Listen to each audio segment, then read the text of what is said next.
if we don't take back our freedom now, we will lose it forever. Because if government is holding your children hostage, in whatever way it looks like, how are you as a citizen going to stand up for your rights? You're going to protect your kids, and you might sacrifice your freedom to do that. Keeping our republic is on the line, and it requires patriots with great passion, dedication, and eternal vigilance to preserve our freedoms. Jenny Beth Martin is the co-founder of Tea Party Patriots. She is an author, a filmmaker, and one of Time Magazine's most influential people in the world. But the title she is most proud of is mom to her boy-girl twins. She has been at the forefront, fighting to protect America's core principles for more than a decade. Welcome to the Jenny Beth Show. My next guest was a businesswoman focused on her career when she realized that parental rights were under attack from her own government. She knew she could no longer sit on the sidelines, so she put her private sector career on hold to stand up for her rights. Now, she is in the thick of Arizona politics. She's the CEO of EZAZ.org, the executive director of Carrie Lake's Save Arizona Fund, and a former candidate for mayor of Phoenix. Merissa Hamilton is a conductor of change in Arizona. She is focused on inspiring everyday people to get involved, to take action, and to be part of the solution to save Arizona. Merissa Hamilton, thank you so much for being with us today. You have an amazing organization with EZAZ. I met you about 2 years ago now, and I was impressed with you immediately. I could tell that you understand the grassroots and you understand what they need, the kind of tools they need, and you've really been making a difference. We were just talking about part of the difference that you made and a huge win that you had down in Tucson. Would you tell the audience about that? Absolutely. So Tucson is one of the most bluest areas in Arizona. It's considered just unsalvageable by many Republicans, but the conservatives down there were not deterred by that. And they are so committed to taking back their district and our state. And so it was great to work locally with the grassroots. So EZAZ, we launched our Save Arizona Rescue Mission workshop down there. We taught the grassroots about how government operates, strategies to defeat the swamp and the radical left. And then we told them the bad things that were going to be in this proposition. It's basically the Green New Deal on steroids. And the mayor down there has declared that Tucson will become a 15-minute city headquarter, which means that eventually they will put in the infrastructure where people cannot go past 15 minutes of walking distance in their personal cars without getting fined. Where this has been implemented in the UK, they actually fine them $86 for driving in a car past a 15-minute walking distance. It blows my mind. So this was really, really critical for us to defeat. And so they put hidden in this Prop 412, it was supposed to just extend their electricity. So it sounds like a good thing, right? Everyone wants electricity, but they put a hidden tax in there that would fund all of this Green New Deal infrastructure, completely destabilize their electricity resources and whatnot. So we mobilized the grassroots, organized with them. EZAZ created a website that informed the voters what was on their ballot. So we put what a yes vote meant, what a no vote meant, what 15-minute cities are, how the electricity provider was trying to do a backdoor 12% increase on their electricity rates. And then the grassroots locally, they had organized about 200 volunteers. They text messaged 85,000 voters personally from their own cell phones. EZAZ organized a 501c3 effort with the website to just notify the voters what's on their ballot. We messaged about 30,000 voters. And between our efforts, they also put in signs that just little yard signs that said no with our website on it. It got so much feedback and attention that the cell phone providers marked my website as spam. Oh. And so we were blocked closer to the election time. But the radical left found out that the polling was showing that we were going to crush them. So in the last week of the campaign, they started putting out op-eds saying that it doesn't go far enough, it's not radical enough to so vote no on it. We won that election with over 55% of the vote. That's amazing, Merissa. And it was an all mail-in election. There was no in-person voting. And it was completely run by Pima County, which is one of the most corrupt recorders in the nation. And so for us to be able to have this victory, it shows that when the grassroots is organized, when they're unified, when they give a coherent message to the voters and they show up, we win. And you can overcome corruption by making sure you have enough people voting that basically you outweigh any potential problems or cheating or other errors. Yeah, absolutely. They never saw it coming. And the political class was very aggressive with this election. They were well funded, over 6 figures of funding that we were up against. And they kept bullying all of the conservative large donors that wanted to help us. And so every time we'd get a donor ready to go to help fund a sufficient effort, they would back out. The grassroots was not deterred by that. We kept going and we won. What kind of bullying was going on? So if anyone had any type of business relationship, either directly or indirectly with any entities associated with Tucson or the electricity provider, they were being threatened to participate, that they were going to lose their contracts. Wow, that's pretty serious, because it affects their livelihood or their business's livelihood. So of course they would back out from supporting you at that point. Yeah, they were essentially threatened to be canceled. That's crazy. That's just crazy. But you overcame it even if you didn't have the big funding. Yeah, absolutely. We only had, the grassroots chipped in about $6,500 total. That's $6,500. $6,500. And we were up against at least $300,000, but probably a bit more than that. That's amazing. Very good. And that should give everyone in the audience hope and encouragement that you can make a difference and that the grassroots can make a difference. Absolutely. Our government was designed to be of, by, and for the people. And I firmly believe that the vision that the founders had for our Constitution is alive and well today, which means no matter what tyranny we face, as long as we still have our Constitution, we can stand up and we can take back our local jurisdictions and the country. Now, some people would say, oh, all is gone. We can't really make a difference. But I don't believe that. Otherwise, I wouldn't get up every single day and do the work that I do. And I know that you don't believe it either. What kind of things have you seen here in Arizona and around the rest of the country, other examples of success? Well, in our legislative race this last cycle, we actually won big. So in the primary, the grassroots was very organized and very motivated, and we fired a bunch of what I call pro-tyranny caucus Republicans. I like that term. Yeah, these are guys that they do not support freedom. They typically will caucus with the left on some of the most tyrannical policy ideas ever. And so we worked hard on that, especially when it came to parental rights and election integrity issues. So we fired them. We then were able to elect very strong pro-freedom conservatives heading into the general, and we were able to keep the majority. Arizona was destined to turn completely blue, and we now have one of the most conservative legislatures in the country. And when people think, oh, Arizona is in so much trouble, it's not. It is potentially in a lot of trouble. And with the governor who is currently governor in Arizona, there's trouble to come because of that. I call her the occupant of the 9th floor. There you go, the occupant of the 9th floor.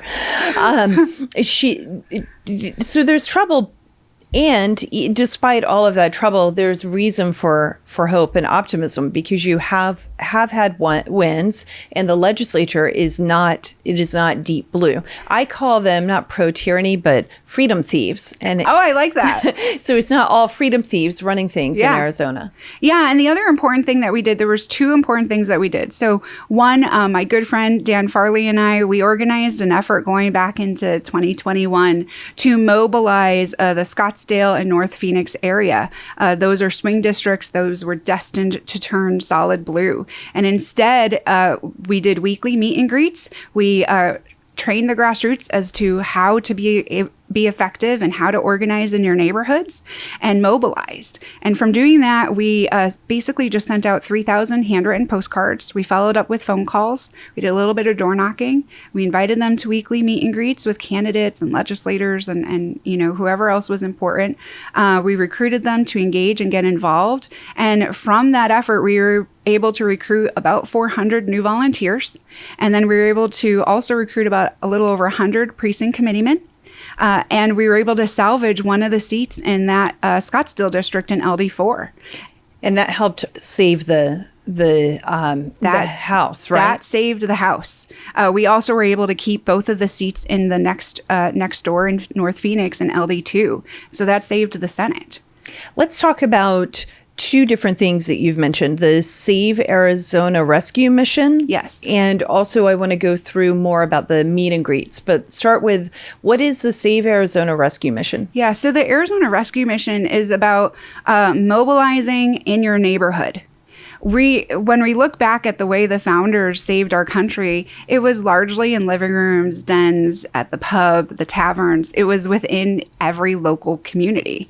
And so this is about meeting your neighbors, getting to know them, informing them on what's going on with the issues. And what we're finding is 1 out of 3 conversations we have at the door, someone is signing up to get more involved.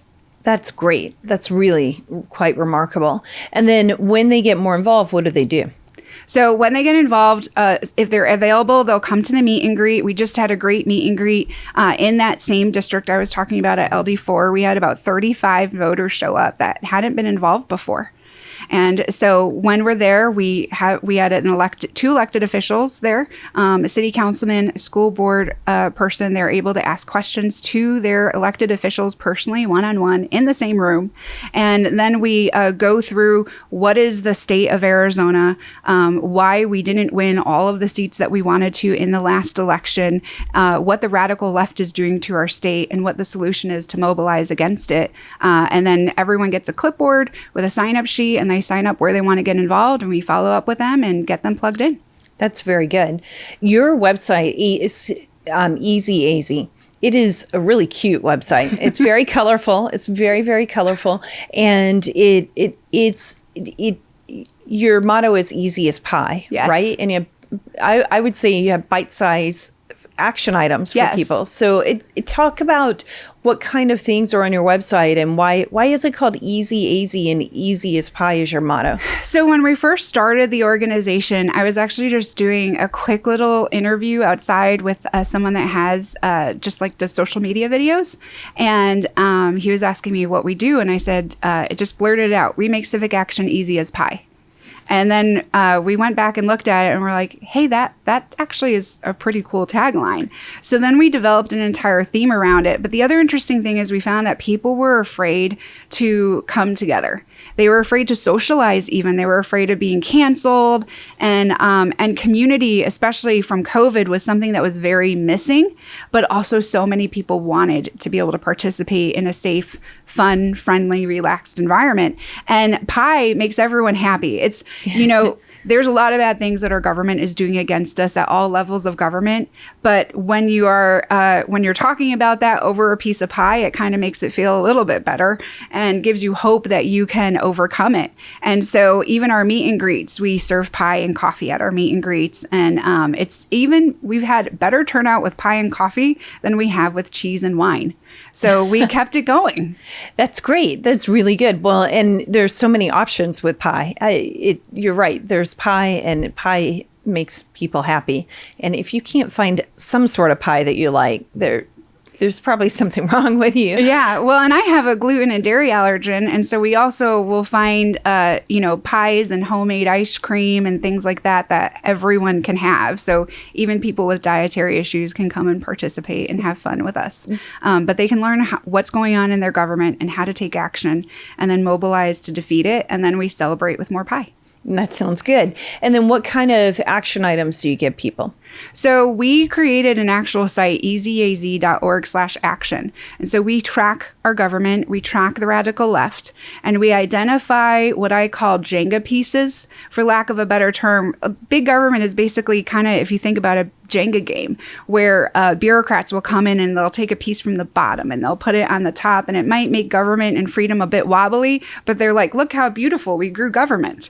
And so what we try to do is we try to find where is the item that we can take action on? What area of policy can we target that will basically be the Jenga that pulls all the bad government down? And so that's what we focus on. We try to focus on things that are very easy. We say if you have 15 minutes a week, you can help save the state. And so those are the items we target our focus on. So we're very focused on freedom. We look at all levels of government, but we especially track the radical left. I think many conservative groups are so focused on, rhinos, for lack of a better term, that we forget that we're actually against the left. And there's an entire World Economic Forum, a globalist movement to put in infrastructure to destroy our freedom. And so we need to be careful that we're not getting distracted just by the shiny objects and then letting all the infrastructure go in to destroy our freedom. That's really what we saw happen in COVID. So by keeping the action items simple, we can keep people engaged, keep it moving, and no matter how busy someone's schedule is, they can stay involved. That's one of the things Tea Party Patriots Action really works on. We try to give people 5 minutes. If you only have 5 minutes, pick up the phone, sign this petition. And the reason we ask people to sign the petition is that then we know that you care about the issue, so we can keep you updated on the issue. And then occasionally, not always, but occasionally we print the signed petitions and send them to Capitol Hill and go, hey, look, all these people disagree with what you're doing. So we really use those to make a difference. But besides signing the petition, we want people to pick up the phone and call their congressman, call their senators, tell them what they think about the issue, and share the information on social media. And then if they have more time, we have other action items for them. But if they don't, even just 5 minutes can make a difference. Yeah, absolutely. And there's something called constituent power. We refer to it as we the people. The left calls it constituent power because they are about power grabs. But it's the same is true for the grassroots side on the freedom movement. You having that time to have input to your elected official, whether it's on the phone, whether it's by email, if it's in person, especially, that's especially important and effective. That makes a huge difference to that elected official, because ultimately what they care about is, can I get elected again? And there's only so many shenanigans they can pull with the swamp before they become unelectable. And I think we've seen that time and time again, that the grassroots is able to mobilize and fire those freedom thieves. Yes.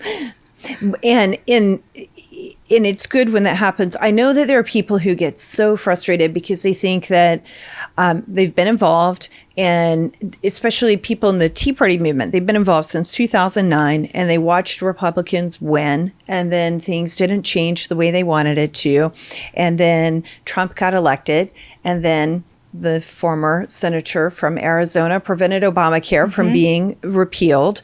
And you just sit there and you think, well, we have won, but then we haven't won the legislative battles we want to win. And what I say to that is that if you have to just keep being involved, because of the freedom thieves, the people who want all that power, they are going to keep working to amass that power all day long, every day. And it's our job to keep working to hold liberty and to hold on to liberty and to keep them at bay. And it's a constant struggle, because it's human nature. And so we have to, because that's how humans are. There are always going to be people who want power, always going to be people who want to be free.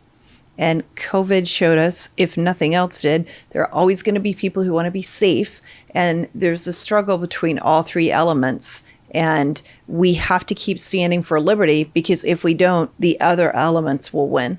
Yeah, there's actually something interesting that I found out recently historically that I think that the grassroots would take courage in, because I don't think it was on anyone's radar as to how big of a deal it was. But when we look at the Freedom Caucus and what they just did with taking back the rules, well, that is a problem that's occurred going back to 1960. Yes. It was the rules changes in 1960 that really put in the model of what's causing most of the bad things today. They put in something called regional government, which are really unelected bureaucratic networks of nonprofits that government elected officials sit on, but they have really no power in it.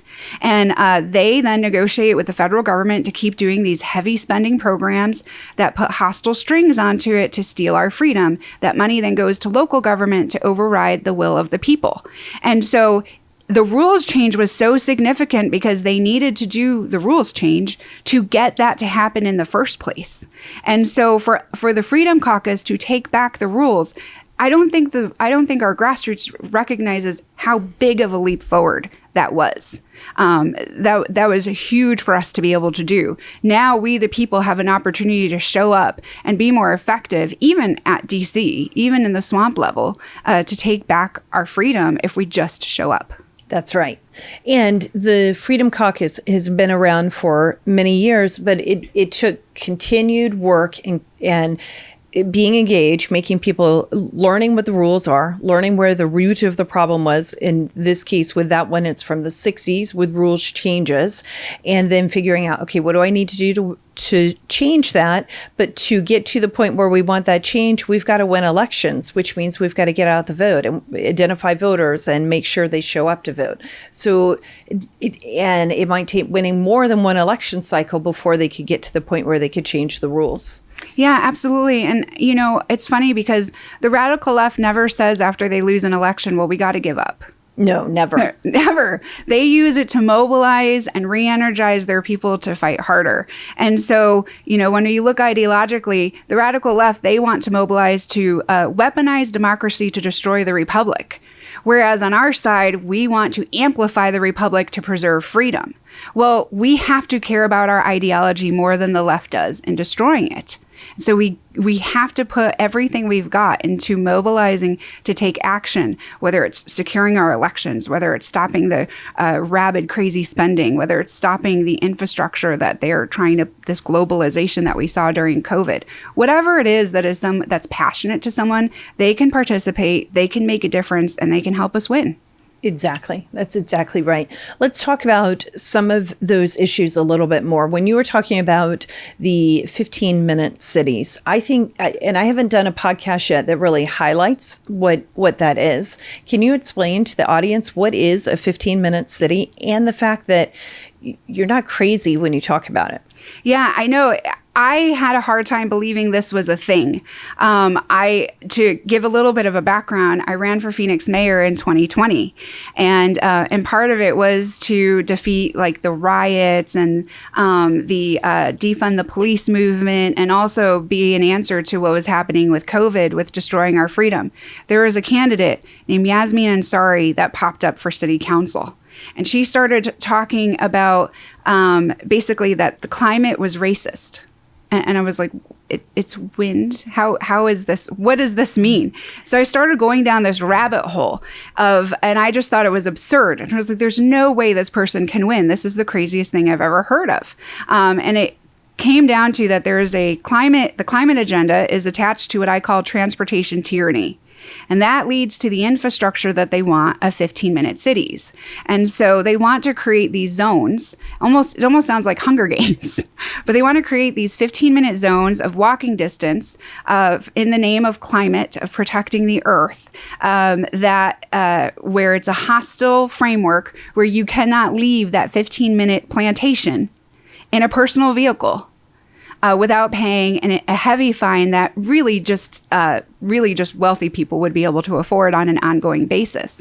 There's a great video of a young girl in the UK who talks about what this looks like. And they put in transportation infrastructure where previously it would only take 15 minutes to drive to get to her friend's house. And instead, they put in all these little hoops and create traffic congestion, put in road diets to reduce the number of car lanes. And now it takes 30 minutes for her to see her friend. And along the way, they put in spy cameras all along the streets in the name of safety. So because if everyone's walking, then they have to spy on all pedestrian areas to make sure you stay safe. And so it's basically this it's like 1984, but on steroids. And so it's a terrible model. It's being protested where it's being implemented. But this is the structure that they want. So we can stay controlled in these little 15-minute zones. So it's kind of like you will own nothing and be happy. You also won't go anywhere. You'll live in a virtual world. And that is so against what we see in foreign America and the concept of personal property and property rights, and the ability to have interstate travel and intrastate travel. It is a very oppressive idea. It may, to some people, it's hard for me to understand this, but to some people, it may sound noble somehow that they're helping save the environment and save the world because of climate or whatever by not, it's hard for me to explain what they think because I don't think that. But in their mind, they may think they're doing something noble. But by oppressing people, by infringing on their rights, that's not noble. It's actually tyranny. It's tyrannical. Oh, it's everything that the founders warned us about. It's a violation of the First Amendment. Being able to go past that 15 minutes to go petition your government, that's a freedom of speech issue. Not being able to practice your religion and get to, your church or synagogue, that's a violation of freedom of religion. You're violating someone's privacy to where they don't have the freedom of movement without the government knowing. They literally put in checkpoints. You have to show papers in some instances of how this is being implemented. It is all the bad things rolled into one policy model. And so it's really important that when we are looking at what's happening in local government, because that's where they're implementing it through in a very coercive fashion, we have to look under the hood, under all of these policies. And it's also being funded by these big, huge $1 trillion spending packages that are going through Congress. So there's a lot of cohorts in this, and there's many levels of government that we need to work on to stop it. But again, what we just saw with Tucson is that when we educate the voters as to what's happening, the people show up. But the radical left and the globalists and the swamp, they are so bent on this ideology. They were happy to lose this election, but they did not want to lose the talking point. They could not lose the election saying that the voters voted against their agenda. So what did they say? They said that it wasn't radical enough. And that's why it was failing. But it was clear. The polling was clear. The people reject this, even in no matter how blue of a city it is. Because we in America, in our heart, in our DNA, we love our freedom. And when you start, you may be okay with doing something that might sound noble until you actually realize the impact it's going to have on your life and your family's life and your home. And then you're like, no, wait, we might want that, but not that much. And you can you mentioned COVID. You can go back to COVID. That was really the blueprint of what they're doing. Because as long as you scare people enough for their safety, they are willing to give up their freedom for that safety. And they're willing to listen to the government, the experts, as to what they say you need for that. And they were able to roll that out so quickly globally that really hardly anyone had a chance to step in and fight it. That's why it's so important for us to build this neighborhood infrastructure. So that we have people that can be organized together no matter what happens. I mean, if you're really caring about the climate and protecting Earth, why wouldn't you want to get to know your neighbors and make sure that you're keeping your community clean and keeping your community safe? That's really the answer to all of the challenges that the left says we face. It's more freedom and less government. Exactly right. That is exactly right. Choose freedom, not socialism. Mm-hmm. COVID and parental rights, you kind of touched on those. How did you get involved? So I got involved from the parental rights issue from many years ago. I think it's really more of a God direction. I think that our Heavenly Father put me in the position to really see what was going on years before it's manifested as mainstream. And so back in 2015, 2016, prior to that, I was very involved in the pro-life movement. I was helping save girls from crisis pregnancies. I'm a survivor of domestic violence, so I was also involved in helping moms and women in crisis to flee from their abusers and be able to be stabilized and safe. And I found that the more vulnerable someone was, the more government wanted to get involved in helping them. And at first I was, very naive and idealistic and was like, well, great, let's get them resources that they need. But I found that government actually was an antagonist. Government made these women suffer. They made children suffer. When they got involved, they would separate them. They would create hostile requirements where it was impossible for that mom to be able to get her children back. And especially when it's a situation of violence, you should be looking at the adult victim and the children victim and keeping them children victims and keeping them together and rehabilitating them together and helping to stabilize them together. And instead, they would say, well, adult mom, or sometimes dad, but mostly moms, you let your children be abused. And what we saw during COVID was that really government was forcing these women to become a human shield to protect their children because resources were gone. There were no options. But somehow this tyrannical parental system, government parental system was still intact. and families were still being destroyed over it. And same thing with sexual assault. I found that victims were, when government got involved, the criminal would actually end up having more rights than the victim. The criminal would end up getting justice, not the victim. And so in the pro-life movement, I found that many vulnerable young women, government, even in very Republican states, was trying to force them either into an abortion, and if they didn't, then they would put them on a path of a hostile adoption, and they would take their children from them at the hospital. And I was very concerned about this right before COVID. I asked us, who is now Senate President Warren Peterson, at the time he was majority leader in the House, if I could meet with the director of DCS. I showed him some of the stories that were happening in Arizona. The government was actually allowing a sex trafficking operation to occur in Sierra Vista. For 10 years, they were adopting children out, taking them from their parents, and putting them in the sex trafficking ring for the safety of the children. And that is what got me involved, because I could not believe that this was the United States of America. But when I looked at the laws that were in place to protect this system and violate parental rights, I was finding that it was frequently being used to abuse a medical freedom decisions of parents. It's frequently being used as a hostile mechanism to stop homeschooling of your children. And my conversation I had with DCS, the Department of Child Safety in Arizona in 2019, was that it would only take a spark for this to be weaponized against all conservative families. And unfortunately, we saw during COVID that manifested as we saw the sexualized propaganda coming into the classroom. It was only because there were so many kids being schooled from home that parents started seeing it and catching on. But man, how fast did that spread? Now, if you're in a very, very radical left city, you can lose your children for not letting your child really be mutilated and drugged. And they will convince your children that they're someone that they probably aren't, and use it to satisfy Big Pharma and to satisfy this entire network. So that's what got me involved. Once I saw that, I could not look back. And I essentially went on a path of abandoning my career in the private sector, in the supply chain, and just thought, if we don't take back our freedom now, we will lose it forever. Because if government is holding your children hostage, in whatever way it looks like, how are you as a citizen going to stand up for your rights? You're going to protect your kids, and you might sacrifice your freedom to do that. But long term, that's a very dark road for humanity. But we have enough time to stand up and take our country back, protect our kids, protect our families, and salvage our neighborhoods again. That's very good. And then what took you from there to wind up running for mayor of Phoenix? Well, that goes back to my career in the private sector in the supply chain and food service industry.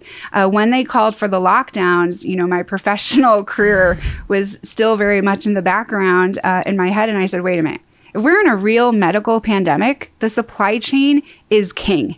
You must protect the supply chain to make sure you can get medical supplies to people. But also on the other side, if you're shutting down restaurants, that's 50% of our food supply. So that means you're going to have empty shelves. You're going to destabilize the supply chain during a pandemic. You're not going to be able to complete the routes to get medical supplies quickly enough to where people need to go. And now you're going to institute a panic at the grocery store because people won't have food available to eat. And I said, this is something else. This is not a pandemic. This is a hostile takeover of freedom. I don't know what this looks like or what the end game is, but nothing is good about this. I want to hear more about that from you.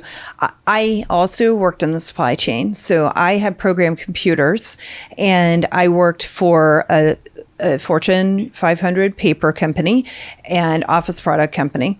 And then I also worked for a do-it-yourself chain. So I'm trying not to say who it is, right, but very large companies.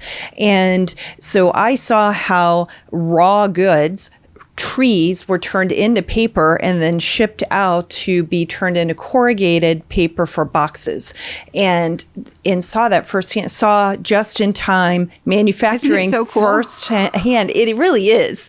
And then when I worked at the other company, I did programming of computers for the imports department. So I was supporting the imports department. So I would see that when one of the people who worked in the building with me, next building over, but we were connected together through the lobby or whatever, they would place an order, and it'd go to China, and it would get manufactured and loaded into a ship, and then it would be shipped back to Savannah, Georgia, or San Francisco or Seattle, and then it'd get dispersed around the country. Well, from the time the order was placed till the time it was in the stores, it took it took 8 to 12 weeks. And I was thinking, wait a minute, China just stopped making everything? Mm-hmm. We're not going to have products in 6 weeks from now. Mm-hmm. Is anyone paying attention to this? They locked down their country, and we're not going to have products. And so then we locked down, and I'm like, oh, this is really bad because they're not having any products and we're not going to be getting it out.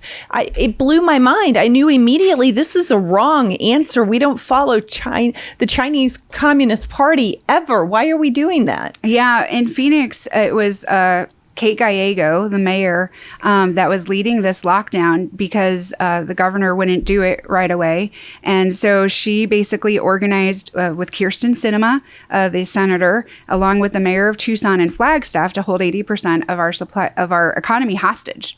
And I was like, this is bad. So that forced the governor into doing a lesser lockdown, which was quite evil. It was still destroyed our state and destroyed the private sector and small businesses.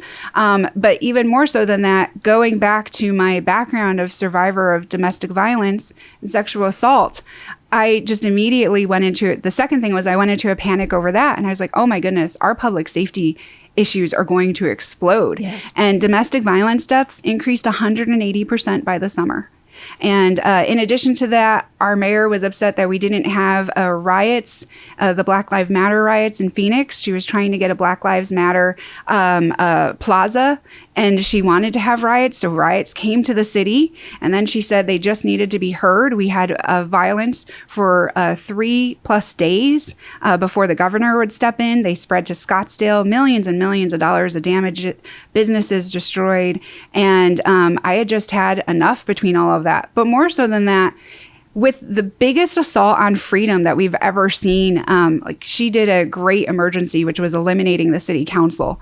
I organized an effort with the other Democrat city council members, who in some cases are more radical than she is.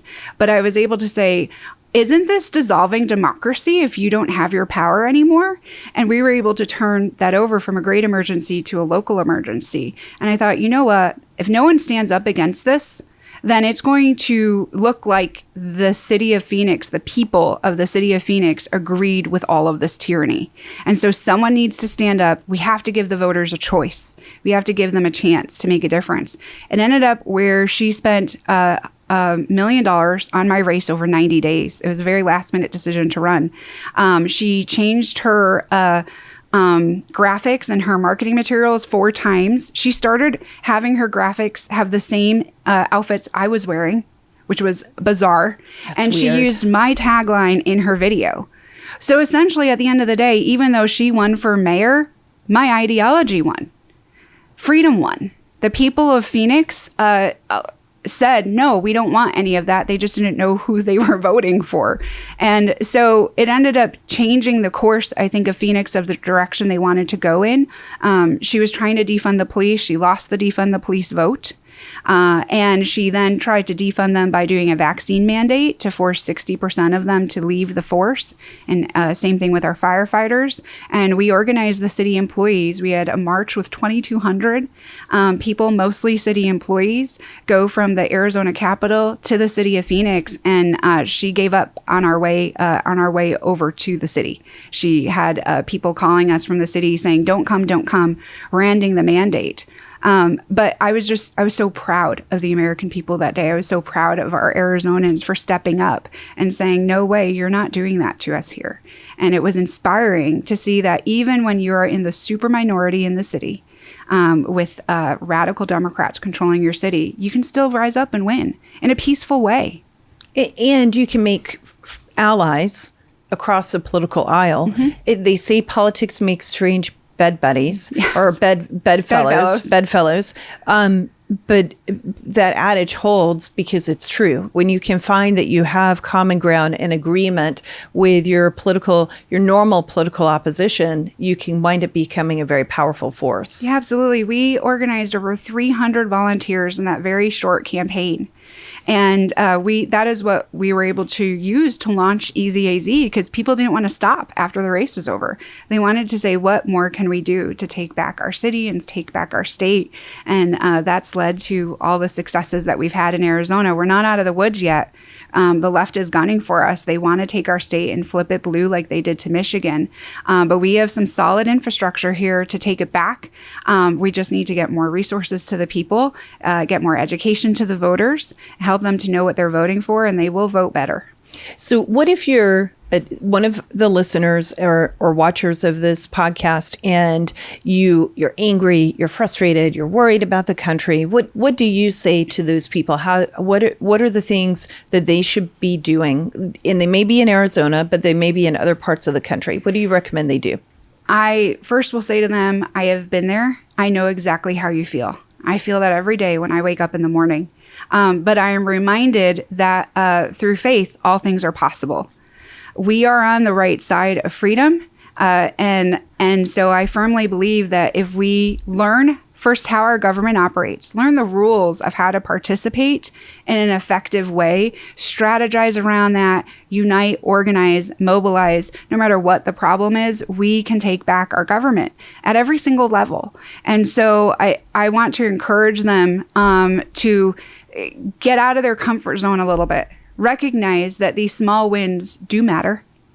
Recognize that it takes constant effort to mobilize, and understand what we're really up against. If we lose freedom in the United States, where do we go?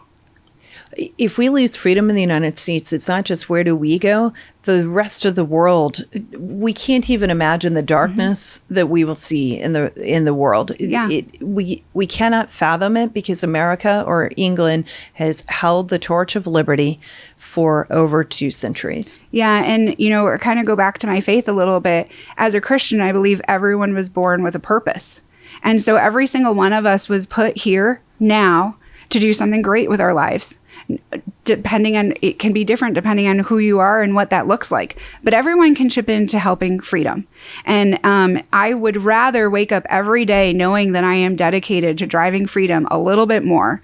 I want the tyrants to wake up scared and be like, uh-oh, Marissa's out of bed. I just saw her tweet. And, and anyone can be that person. Anyone can be that person that helps to encourage others and mobilizes and gets people involved in their government. That is what the founders designed our government to be. Benjamin Franklin said he gave us a republic if we can keep it. I would argue that we are where we are today because not enough of us have been engaged in keeping it. But it's not too late. We can take action and save our country.